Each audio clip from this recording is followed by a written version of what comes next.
Welcome. We will start in just a second as our LinkedIn live stream starts.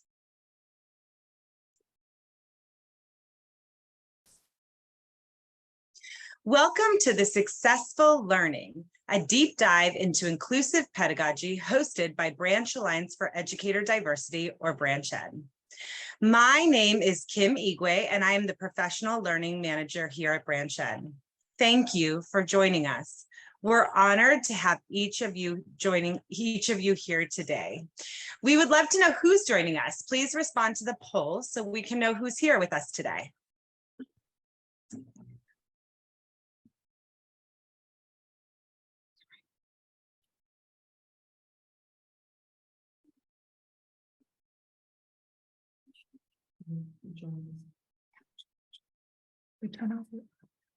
Thank you for those who are responding. It's great to see a lot of faculty is here with us today, and some folks from other institutions and organizations. We're just thrilled to have you all here. I know you're eager to hear from our panelists today, so we're going to get started quickly after my brief 3-minute introduction. I first want to briefly share Branch Ed's commitment to achieve sustainable programmatic transformation, leading to improved outcomes for diverse educators who, by extension, benefit all students by preparing them to thrive in a heterogeneous society. We believe that every student deserves access to caring, adaptive, and well-prepared teacher. And every teacher deserves preparation that fuses quality with diversity. And that every person benefits when we create a higher standard of education together. Today is the 5th webinar in our 2022-2023 webinar series. The purpose of the 2022-2023 Nuts and Bolts series is to highlight the application of Branch Ed's signature framework for the quality preparation of educators, which outlines a roadmap to create teacher preparation programs that meet the needs of our increasingly diverse student body.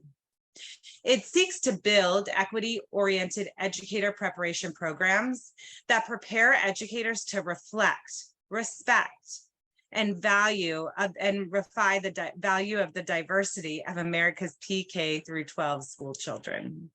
The framework identifies 6 critical principles that teacher preparation providers can leverage to redesign their programs. 2 of these, community of learners and data empowerment, provide the foundation for the remaining principles: equitable experiences, inclusive pedagogy, intersectional content, and practice-based approach. Today's webinar is focused on the inclusive pedagogy principle. Inclusive pedagogy minimizes or removes barriers to learning or assessment and supports the success of all learners, while ensuring that academic standards are not diminished. Such pedagogy includes the integration of culturally and linguistically sustaining practices, social and emotional learning, cognitive science, and trauma-informed care. Before we get started, I want to share a couple of housekeeping items. This webinar will be recorded and available in a follow-up email. It will also be available on Branch Ed's resource portal. We're live streaming this webinar on LinkedIn. Resources and links will be shared in the chat feature in Zoom, and you should use the chat feature to notify the Branch Ed team of any technical difficulties. Thank you, Branch Ed team. And submit any of your questions throughout the webinar using the Q&A feature. I'd now like to introduce our 2 panelists. Thank you so much for being here today. Dr. Sherilyn Jody Moody is currently serving as the Director of Residency and Assistant Clinical Professor for Texas A&M San Antonio, a Hispanic serving institution. She comes from the elementary and middle school classroom, then transitioned to higher education 11 years ago. She enjoys working with teacher residents, student teacher candidates, and interns, preparing them for the demands of working in diverse classrooms with varied needs and backgrounds. Her research interests include culturally responsive education for teacher candidates, art integration with social and emotional learning, and high stakes assessment. Dr. Karen Kohler is an assistant professor in the Department of Curriculum and Instruction at Texas A&M San Antonio, a Hispanic serving institution. Her career in education started as an elementary school teacher and later as a family specialist known for increasing and sustaining family engagement in diverse communities. Her research interests include family engagement, collaboration between classroom teachers, and special programs and literacy. Before I hand it over to our panelists, we would love to know what you're hoping to get out of today's webinar. In the chat, please share what you hope to get out of today's webinar.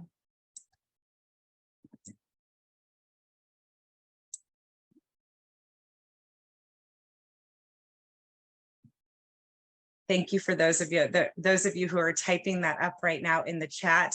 As you're doing that, I would love to hand it over to Dr. Kohler and Dr. Moody, who are both joining from different locations and experiencing some weather that I know many of my Texan friends on this webinar are also experiencing. So we're going to join them, and hopefully we're going to be able to see Dr. Kohler, and Dr. Moody is experiencing some weather. So we're going to be able to hear her but not see her, which thank you for joining us under these conditions. We appreciate it, both of you. Well, hi y'all from a very icy location, very cold. We're in San Antonio, Texas right now, and my Wi-Fi is not the most predictable at this moment. So my camera's off, but I hope to be able to pop on when I can. But my very faithful and amazing colleague Karen is here. So Karen. Hi, yes, I'm just pulling up the slideshow to PowerPoint to share. So let me get that for you guys. This is what we do as teachers, we pivot. Yes, we do.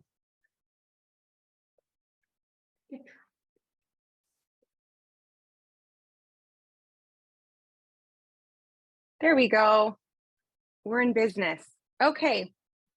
So yes, I am Karen Kohler. I am an assistant professor of curriculum instruction at A&M San Antonio, and I am so honored to be here and excited to talk to you a little bit about the process that we went through, that Jody and I and a group of us went through to create a rubric for inclusivity, which in our educator preparation programs and educator preparation programs and courses. And so we're just really excited to be here today to share that journey with you and our role in creating some more inclusive pedagogy and how we can do that. So. Well, thank you again, Karen. And I just wanted us to just share this slide for a moment. I know, Kim, thank you again for bringing this to our attention, but we just have it here to kind of anchor our work as the holistic work of what Branch Ed does and how we fit into this image. So just looking here on how, what is our final affect? Meaning, what are we going to get? We're really affecting a large group, a community of learners. And with that, looking at those other components anchored around the quality framework. And that's where we really started with, was looking at the Branch Ed framework. And then it begins this process, this journey towards inclusive pedagogy.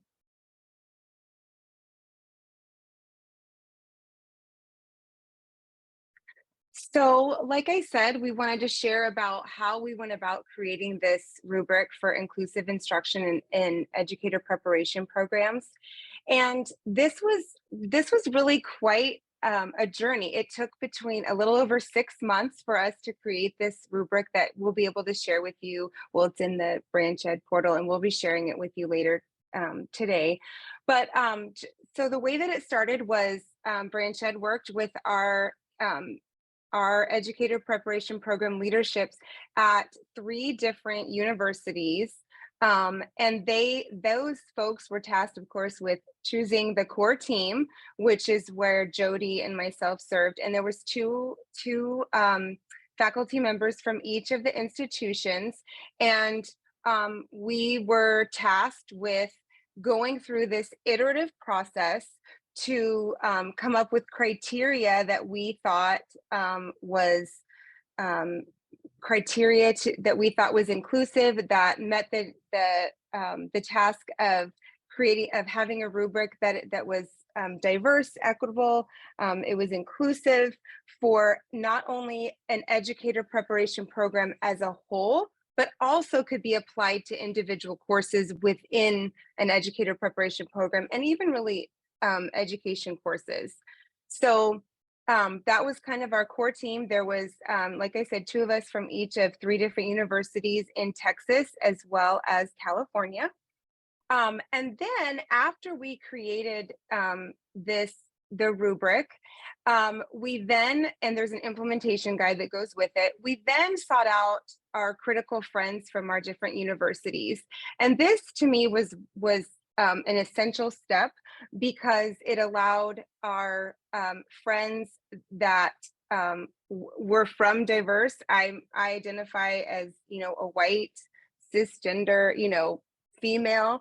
And so this allowed us to really include those folks that were, Black, people of color, other marginalized communities that were working within our institutions to ensure that what we were coming up with truly was going to be inclusive. And from there, they then gave us incredible feedback that we then took back to Branch Ed and the rest of the core team. And we again went through another round of revisions and fine tuning, and really getting to the essence and the heart of the work. And then after that, we were able to we sought another group of individuals at our universities, and we asked different faculty members to then do a pilot implementation of the rubric. So they were able to actually apply the rubric to their own courses. And then again, we came back with feedback from that, and kind of went from there. So there's a little bit, that was kind of the team, a short snippet of what we did, and a little bit of the timeline. Like I said, I think it took between 6 and 8 months. So it was a long process, but I can tell you it was definitely worth it.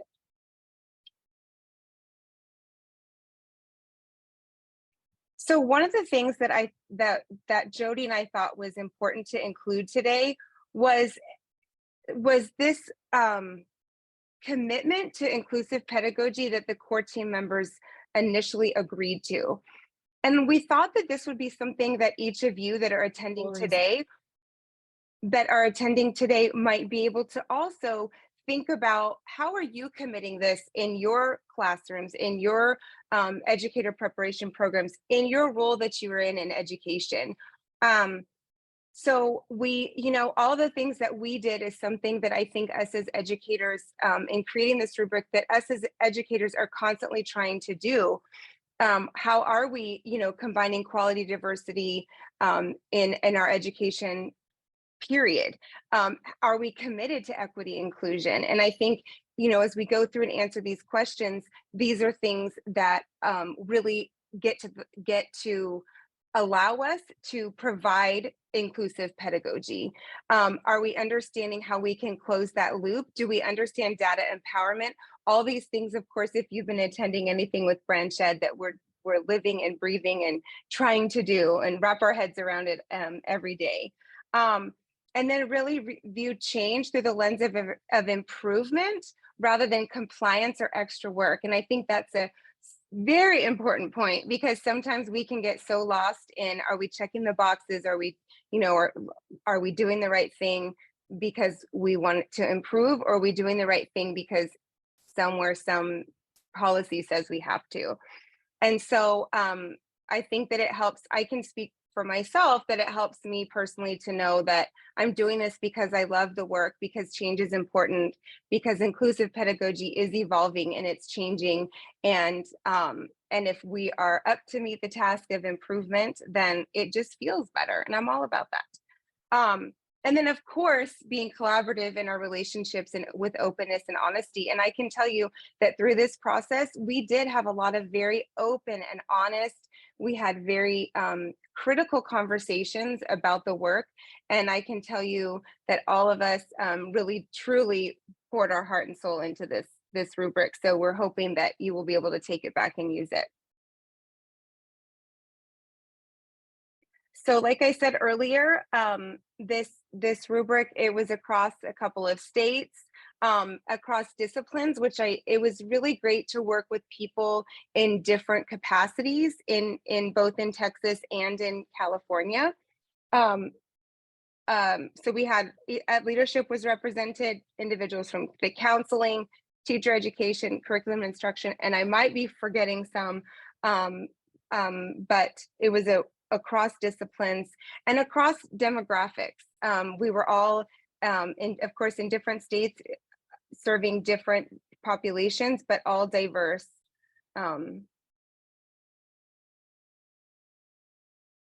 So because we were all diverse, each of us brought our own version of inclusive pedagogy, and we all brought different areas of research, different ways that we connected personally to marginalized communities. And Jody, I'm going to hand it over to you. Absolutely. In part of this work, we really examined our own intersectionality. Like, who are we? We had to kind of identify and come up against really big overarching questions like, what is whiteness? What is white passing? All these things that just were coming to mind. And then we also looked not only in ourselves, but we looked at our close family and our friends, our colleagues, and it really brought home why we're doing what we're doing. We brought within this lens of openness and willingness to examine all of these constructs that are pushing against our marginalized communities. And of course, as Karen said prior, we all work at a Hispanic serving institution, all of us across the board. So that was really helpful to every day that we worked with this rubric and this work, we can turn right around and see our students and know, okay, this is why I'm doing it. A lot of us came from the PK-12 classroom. I taught in what we call title schools. Those are schools where we have high amount of socioeconomic students that are with free and reduced lunch issues. So we all came with a heart. And then Karen's research really connected strongly. I'll let you jump in, Karen, with your family and school connection. Yeah, I just my roles throughout my time in the K-12 setting. I also worked at Title I schools, and the last 6 years that I was in the K-12 setting, I was a family specialist, and I worked at a high performing. Excuse me, a high poverty, low performing school where, as a family specialist, and I was charged with how could I increase family engagement within the community. And this led to just an extreme passion and heart for our marginalized communities and learning about them, living within them, among them, and it really led to the work that I do now in academia and where my research. I think it's important that when we're looking at our own classrooms in the higher education setting, that we're also mindful of the whole student, which includes the family and the community and where they come from. Well stated, Karen. And then my background, I am very curious. I have a lot of research questions on the connection of culturally responsive pedagogy or culturally sustaining pedagogy and responsive teaching, especially when it comes to things like high stakes assessment in the PK-12 as well as in higher ed. So that really is an important lens that we all brought. Another partner of ours, he was from another university and he was a counselor, and he brought a lot of the counseling lens with him. So we got to work very closely with groups of different background, different schema, but all of us seemed to really connect in a like-mindedness around what we brought to the table and how we can better our connection to our marginalized communities.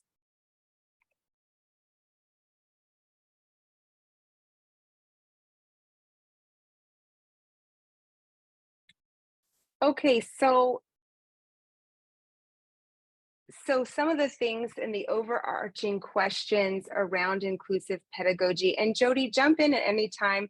Jody and I, for those of you who don't know us, we like to kind of go back and forth when we're presenting. I hate that I can't see her pretty face, but this is where, you know, we really, as we dove into this right from the get-go, we worked, our branch ed team included Amy and Elizabeth, and you know, right from day one, we were tasked with things to do and to jump right into the work. And one of it was what is culture, and we had to define that collectively. What is culture? How do we each identify with it? How can we include this within the work, within the rubric? We had to immediately identify, all of us, to think about what are the different barriers for marginalized communities in both an educator preparation program and in the PK-12 setting. What is asset-based instruction? And then again, like Jody had shared, is what are the intersections of identity? And one big thing that when we're thinking about inclusive pedagogy is how do we advocate for our communities of color, and what are pedagogies of care? And this was such, we had some really great conversation about what are pedagogies of care. Jody, what do you want to add? I know you have stuff to add there. You know, this brings so much to mind, especially around how we use assets of students in our instruction and how we stand up and ameliorate the effects of the deficit mindset. I think that was a real big one for me. We got into what is whiteness? What is white passing? We got into some really heavy concepts that really drew in so much of our background and our passions. And then back to advocacy. How can we truly advocate for our candidates and our faculty even that are within marginalized groups? And so in getting to, and we'll talk about this in a moment, but getting into some of our critical friends, we wanted to make sure that there were critical friends on board with us that represent or are part of those communities of color. That was really important to hear directly from them and just hear what they had to say. I think it was powerful. Mm-hmm. And then just to add on the pedagogies of care, this really was born from, that came to the discussion, came to the table through our counselor lens, through one of the friends that was in counseling. Couldn't spit it out. And you know, this also included us to really think about the social and emotional learning aspect. I think we often seem to only apply it or think that it's necessary for PK-12, when in reality it's something that we need to be considering every day in all of where we serve and in the institutions, that all of our students can be facing difficult things and might really need some check-ins and some extra care and extra ways that we can easily incorporate those things into our classroom, and into our instruction, rather, to meet the needs of all of our students. Absolutely. And I just wanted to add too, I don't know if I said it, we keep saying 3 institutions, but it was, just for your reference, it was Texas A&M International, of course, Texas A&M San Antonio, and then Azusa Pacific out in California. Yeah. And then a branch ed, our friends at branch ed that keep us on our toes. All right. I think it's you, Jody, and then I think we're going to share the rubric at this point for y'all. This is so exciting. So bottom line, here's the end of our work. I feel like we should just frame it. It took a lot of intense conversations and again, almost 9 months almost, Karen, by the time we wrap this thing up. So just so you know, in general, inclusive pedagogy is hard work. There's a lot of grappling. There's a lot of even within and without of the classroom. So it took a lot of time for us to just even build this rubric, let alone thinking of implementation of it. So just know that going in, it takes time. It takes a lot of intentionality and a lot of collaboration with not just stakeholders within your university, but it can also take partners, districts, other folks outside to pull them in and get their voices heard. So in the chat right now, we'll take you to a link to Branch Ed Resource Portal. So if you click that guy, and you can actually get a link to the rubric and our work that we created. So we're very, very proud of this. And just to add, it's a rubric with an implementation guide that, again, we were extremely intentional in creating. So the criteria that's in there, questions about the criteria can be answered in some of the supplemental in the implementation guide.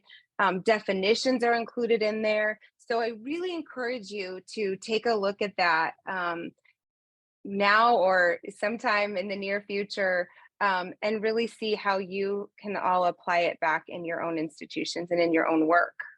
Absolutely. And we'll talk a little bit more about how large of a scale this could be on. So we'll hit that in a bit. So go ahead, Karen. I'll let you talk. All right. Yeah. So like we said, I had mentioned earlier, we had some critical friends from each university. At A&M specifically, we had 2 fieldwork supervisors and a literacy assistant professor. And so when our critical friends, their role was really to make sure that the criteria that we had come up with was reflective and inclusive, right? That again, just looking around the room and those of us that were creating it, it really needed to be, our critical friends really needed to be representative of our communities of those of color. And so we could not do this without their work and their feedback. And so they provided incredible feedback. And then we went through this calibration process between the feedback and what we'd already written. And then we went back yet again. So this was several iterations of us coming back and forth, and really went now and refined after they provided us feedback. We then refined the supporting materials, the implementation guide, and then things that they had questions on. We felt, well, if they have questions on this, or if something in this particular criteria needs to be deeper, needs more clarification, then we know that we need to go back and add that to it. It's the rubric is, if you're looking at it now, you can see, there's lots of research. It's current, it's research-based, and practical. And after we met with, we calibrated it, then we got to take it and we asked a couple of faculty members on each of our teams to be a part of the pilot implementation team. And what they did is they took the rubric and the implementation guide and they actually applied it. They took their course syllabi and they applied the rubric to their materials, to their instruction, to their lectures, to everything that they were doing in their class, in their course. And like it says, it really begged to answer the question is, are we truly inclusive? And the feedback, I had a really great conversation afterwards with one of the individuals that was part of the pilot team. And, she said, I thought that I was doing a good job. I thought that I was being representative, that I was being inclusive, but there was definitely another layer and another level that I could bring and that I need to bring. And so I think that it's just important to note that inclusive pedagogy is changing, and what we see even over time, how we have defined what culture is, and what is diversity, and what is equity. All of these things we think that we know, but truly when it comes time and we actually look through a very critical lens using the rubric, we're able to see again areas where we can improve. And I think that our students and the future, the future of our generations to come deserve this. They deserve the best. And so I'm just really passionate about the work that we did and the rubric. So I will be quiet and let No, Jody absolutely. talk about the barriers. Absolutely, Karen. I just think I want to also include the word humility. And here's how. I want to say that this work humbled us. It really made us go back. It made me go back to my third grade teacher self. And it snapped me out of higher ed so fast. And I really looked at, okay, those little guys in front of me that, those 7 and 8 year olds I was teaching, I won't tell you, but it was a while back. And I was thinking back then, what elements of inclusive pedagogy was I even beginning to consider and think about quite a while ago? Right? That brought the foundation, that brought the schema. I remember students in my class, even little guys that were, from marginalized communities. It's like, what am I doing to support without the white savior complex, right? Where I'm going to go in and swoop in and save y'all. It's not that. It's advocacy work. It's different. And I wanted to highlight that. And it is a humbling work. And it's humbling at the same time. I'm so proud, right, Karen? We're so proud. Yes. Of it, but it is humbling. And speaking of humility, let's talk about some of these barriers that we came across that you might, as you move towards more inclusive pedagogy and using this rubric to guide your work, you might come across the same.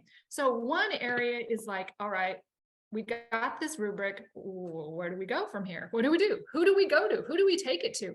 Who's going to be at the helm of this work? And how is this work collaborating outside just my classroom or just my little program? So I needed to make sure, by the way, I had one of those critical friends actually 2 of them represented field. They needed to be in the field. They needed to be in it day to day. So ensuring that you have this multiple department collaboration. I would say in all my years of higher ed, I've seen, unfortunately, a lot of siloing. And it's so important to bring field and course together, to bring faculty and supervisors at the same table. And that's part about this collaboration. So, all right, we got field, we got faculty, we might have staff, we might have partnerships, we might have districts. All right, who's taking the lead? And not always and I'm not saying this is where I'm from, but I've seen it in other places where not always do they all communicate the same language and who's going to be at the helm. So that's a barrier. Time, right? It's so easy for us to lose sight of inclusive pedagogy when other things, like we're looking at a Texas TPA, or if you're in California, you've got one, right? And you've got changes that are happening due to COVID and RICA and all these other things that are in our process that we need to pivot around, right? We pivot around performance assessments. Well, making sure those performance assessments are aligned to inclusive pedagogy, right? And then, of course, auditing, accreditation, if you're going through CAPE, if you're going through AQUIP, if you're going through your state accreditation process, how does that align? And ensuring that, all right, what's our priority here? So those are hard when you have these bits of transition that come in your way that you can easily lose sight of the beautiful work, right? I call it beautiful work. And I'll tell you this, it's like I said, it's all hands on deck. I need field course. I need advisors on my team. I need my partners, my PK-12 partners, I need my district liaisons to really understand what we're doing, because it should have radical change, right? It changed how I observed candidates. It changes Mhm. how I teach. It changes my syllabi. It might change my readings. So those are some real important priorities we need to look at. Karen, go ahead and we can talk a little bit more on the next slide. Okay.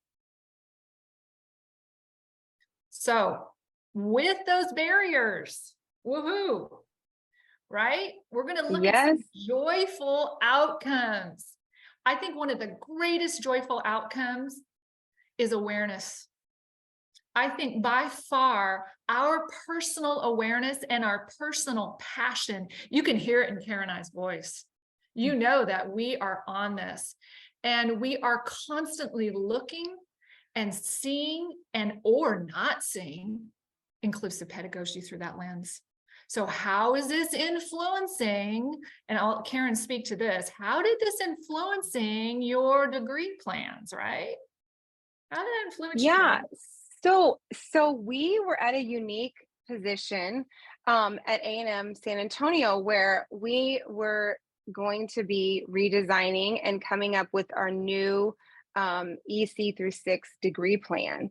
And so with that, we were able to look at the rubric and see as we were developing the courses and to go, through all the channels that it has to go through to become a new degree, we were able to utilize the rubric to see if we were being inclusive and going to have inclusive pedagogy. And I think that played a huge piece in the way that we constructed our courses, the order that we put them in, looking at the needs of our own particular community, our own students, and really driving the decisions to be student centered. And I think sometimes, going back to a little bit of those barriers, I think sometimes we forget at the heart of it all are our students. And so this really allowed us to, and I think that's part of inclusive pedagogy, is remembering why we do it, and Yep. why do we want to have, why do we need to have a better degree plan? Why do we need to be constantly reflecting? These are all part of inclusive pedagogy, and it's all about the students. And I feel pretty honored that I can say that our department chair this year, that was the beginning of the year in the fall, that's what she said. She said, my decisions this year are going to be driven on what's best for students. And it was so refreshing to hear that, because when I was in the K-12 setting, I was always saying, people, what's your why? What's your why as you were doing and innovating and creating?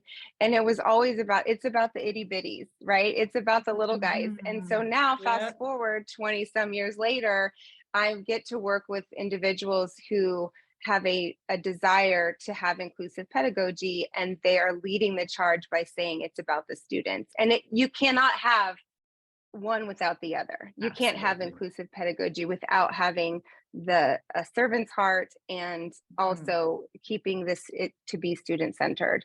And so I know that we also had across the university, we had an assessment team. This was across, not the university, excuse me, across the College of Education.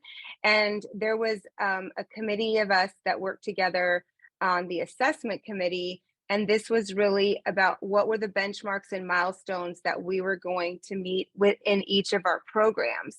And so working under the educator preparation program, and how could we improve our degrees? And we knew that we were in silos a little bit. And so how could we work together to have to flow from your first semester, your junior year? We have a lot of transfer students, to go all the way through to be a certified teacher. And one of the things that we realized that we needed were different assignments and a disposition form. And I'm going to let Jody talk about that, because the disposition form directly impacted, of course, field residency and clinical teaching, but it had to start back in back in the earlier undergrad, or not undergrad, but the earlier education courses. Absolutely. And just to clarify for all of you that are watching from other states, just because I'm originally from California, EC6 is similar to what we would call in California or other states a multiple subjects credential, meaning it's a self-contained classroom from early childhood to 6th grade. I know in other states it goes all the way up to anything self-contained, even beyond to high school. So just a little clarifying of that. So that's, you know, Karen and that group, that's our heart, right? Working specifically with that multiple subjects credential. So when I shifted and I talk a little bit about field work, now field work is encompassing everything. It's encompassing SPED, it encompasses secondary, bilingual, as well as those EC6. And now soon to be, they're going to be eventually looking at more of an EC3 credentialing, right? So looking at overarching, what sort of points can we begin to look at assignments that are based on inclusive pedagogy? And what sort of dispositional evaluation tools can we look at that can gather that data? Because let's face it, disposition forms are designed to help promote growth in the candidate, right? We start at the early onset, we do some rubric matching with where they are, and then at the end, we really want to see this growth. And our goal is to see the growth coming through by demonstrating inclusive pedagogy, teaching students with varied needs, a heightenedness around varied needs, a heightenedness around diversity, so they can see quickly, oh, this student may, you know, be a neurotypical, you know, not an atypical learner, right? They're not neurotypical. What are we doing to support and pivot and bring those children on board with us? What is happening in the field? So that's where those assignments, we started to pivot around a couple. I have this little story I like to tell about. I kind of went down a rabbit hole with a colleague in a good way and got really into some of the work of April Baker Bell and linguistic justice. And with that frame and that mantle on, I'm working with candidates who are multilingual. Well, my gosh, that is such an asset in the classroom. And I had a candidate, and the candidate was somewhat timid about using their primary language, which was Spanish. And I really encourage them, my gosh, that is such a great gateway to content. Don't allow any sort of, here, I'm going to get on a soapbox a minute. Pull me off anytime, Karen. You know, You're good. Our ideas about, oh, it has to be strictly English only because it's rigor and et cetera. I'm like, no, you're engaging your students by using their primary language. What a way, what a gateway, what a way to include my multilingual candidates and their kids, right? So I'm seeing this in the field. I'm promoting it in the field because of this heightened awareness of inclusivity. I'm no longer bound by the shame of telling a student, oh, you don't talk that way in this classroom. Ooh, shaming kids, absolutely not. Encouraging children to use their primary languages when it's, you know, when possible, right? And I'm just so grateful for my multilingual teacher candidates that can do this task, the task that I can't do, that I'm jealous and envy of, right? Because my Spanish, yeah, you don't want to go on a trip with me, Karen, to Mexico, too bad. But I mean, I grew up in a Hispanic home, but the Spanish language was shamed. It was a bad thing. And that was a horrible period in history. And sadly, my stepdad never taught me Spanish. Well, my kids now that are growing up, hopefully that gate is opened, and now we can have our students embracing their culture, embracing their language, no longer hiding it in shame. So that's my big, sorry, I had to do that, Karen. It just feels so much better when I get on my soapbox. And then what are we doing also at our community partnerships? Karen, you want to talk a little bit about experiential learning? Yeah, so just part of the inclusive pedagogy is really taking a look at what experiential learning opportunities are we providing. And this is an area that we really looked at A&M San Antonio. And we have some unique partnerships with local school districts in the south part of the county where our university lies.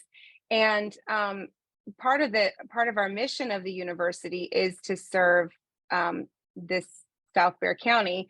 And we have one of the grants that we are working on, we have, through grants and through some other student organizations, we are really trying to bring in more experiential learning into the spaces, into these diverse communities that our students are either coming from and want to go back to, or have never experienced and seen, but want to be a part of. And so we just feel that this has been a great, this process of the rubric and using it and seeing it in the inclusive pedagogy, that is a huge piece to include. We have, it's really neat to see because we have across the college, we have folks coming to some of these events. We have the early childhood department are coming in to see, how are we engaging with families? How are we doing, how are families and children interacting together in culturally rich experiences? We have ed leadership students that are graduate students that are going to be coming in looking at how these community partnerships from a principal lens, how can they facilitate them? All these things to just include the different lenses. Bilingual education. We have student organizations that are coming in, reading dressing up and reading storybooks to children. And again, these are just all things that we feel enhance the inclusivity of the instruction that we're providing. Hidden gems. Wow. Karen brought that came to her mind, and I just think that beautifully encompasses the work. It's just so, as you continue to dig into this, the deeper and richer it becomes for you. So I want you to take a stab at the rubric. I want you to look at it and pull from it what you need. So it's when we were doing this, we kept asking ourselves, is this for an entire EPP? Is this for just bilingual ed or just SPED? What is this for? And we just had some really great conversations, and we just felt that everyone should tailor it to their need. If you are going to look at this as a professor and you are investigating, building new syllabi, or whatever you're doing, looking at the rubric at that scale. If you're a fieldwork instructor, looking at the rubric at your scale. If you are a dean or associate dean or a chair of a department, looking at it programmatically, how use it to suit your needs. And it just should be a big, it hopefully is going to reinforce a lot of the work you're already doing. That's our hope and our prayer. But it should spur you on to continue the work and deepen it as you, again, as Karen called it, the hidden gem. Karen.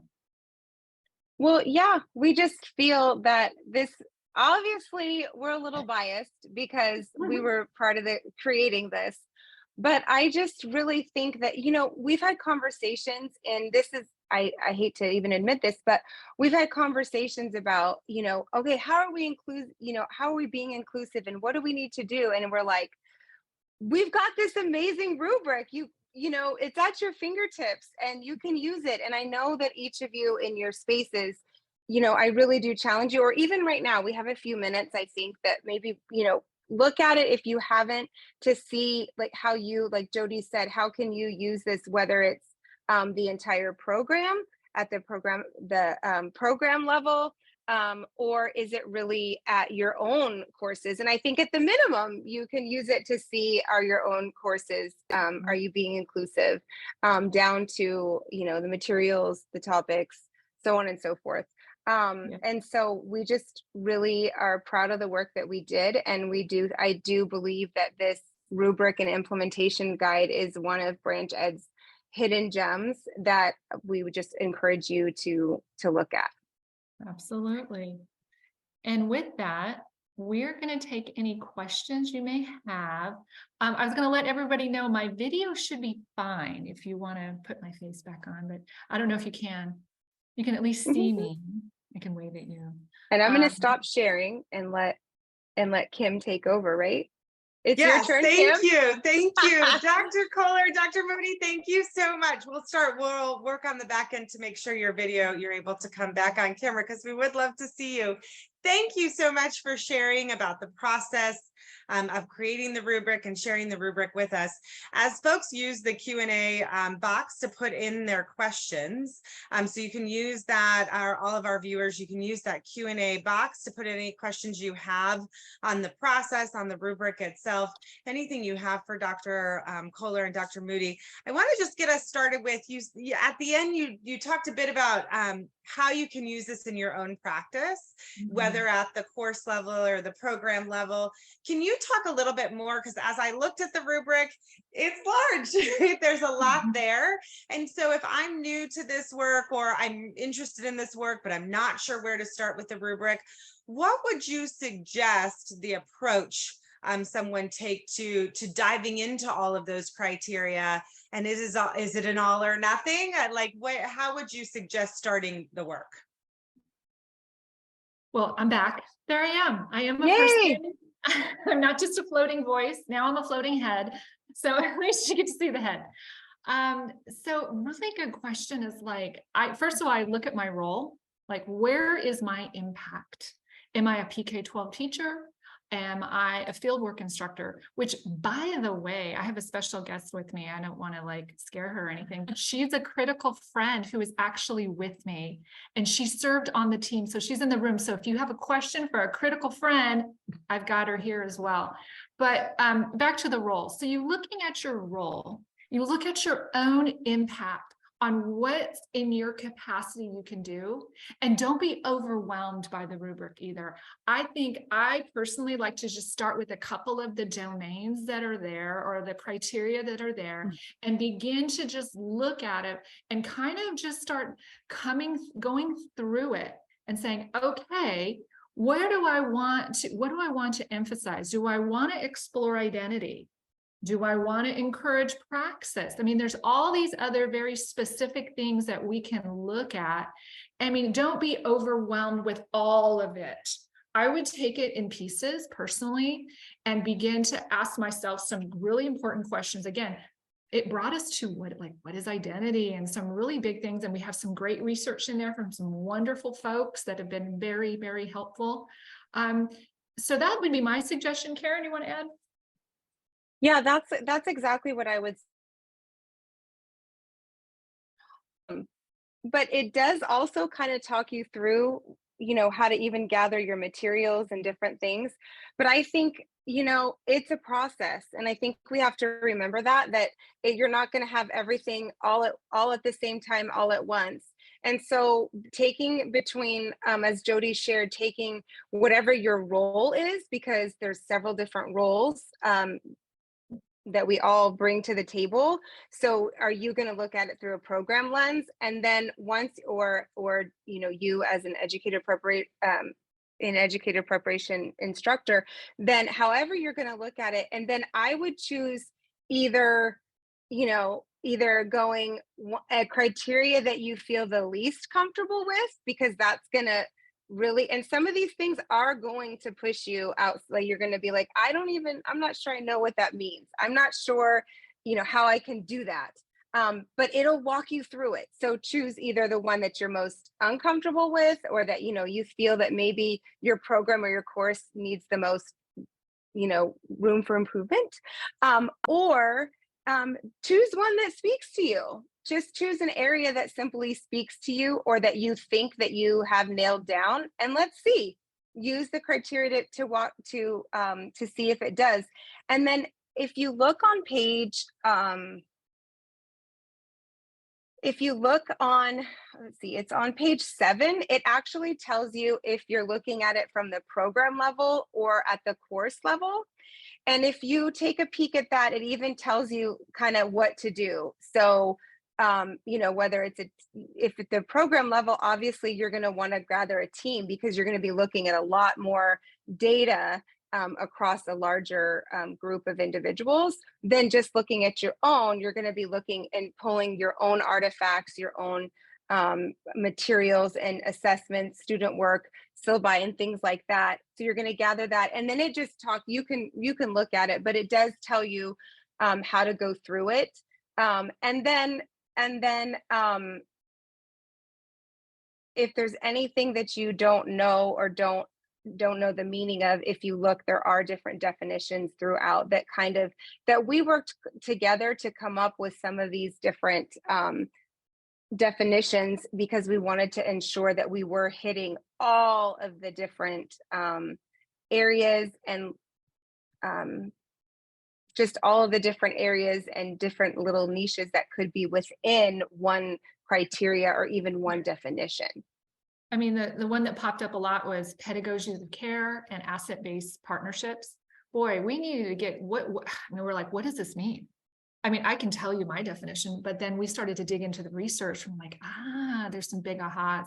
Another one, like Karen said, like maybe the one you're not comfortable with, or looking for us. I mean, I know for me, UDL is huge. I mean, that's just at the top of mind. And it's like how UDL fits so comfortably, I guess. It's just a lovely intersection with inclusive pedagogy, right? Voice and choice, as my colleagues would always say, like, what are you giving kids? What are you allowing them to have locus of control and autonomy? Because sometimes they don't have control over their external circumstances, but I'm going to give you control over a choice of book or whatever it is, giving that kid power back. Right. And that's what I think is one of the hearts of UDL. So we pull in some really important culturally responsive pedagogy, UDL, critical thinking.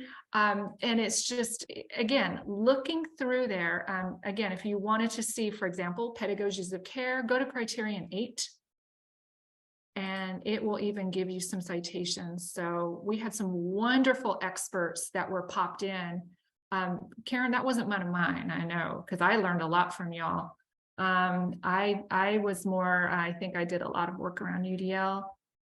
So that was my baby, because I've been working, you know, a big fan of CAST for a very, very long time. Mm-hmm. Thank you all so much for sharing your knowledge, your process, your wisdom, and sharing that with our community today, so we can use that in our own practice. We just really appreciate your time. And with that, I'm going to close us out for today. So during this series, if you see any of these principles in action, please use the Branch Ed Framework hashtag, as well as the 6 principles hashtag, to share it with us on your social media. So hopefully this includes using the inclusive instruction rubric, and share that with us. We would love to see how you're applying the framework in action. Our next webinar is on March 1st at 12 to 1 Central, 1 to 2 Eastern, and it is you can register for it using the QR code on the screen or using the link in the chat. It's put it into practice using experience and critical reflection for impact. So we look forward to you joining us then. And lastly, we would love to hear about your experience today by taking this brief poll.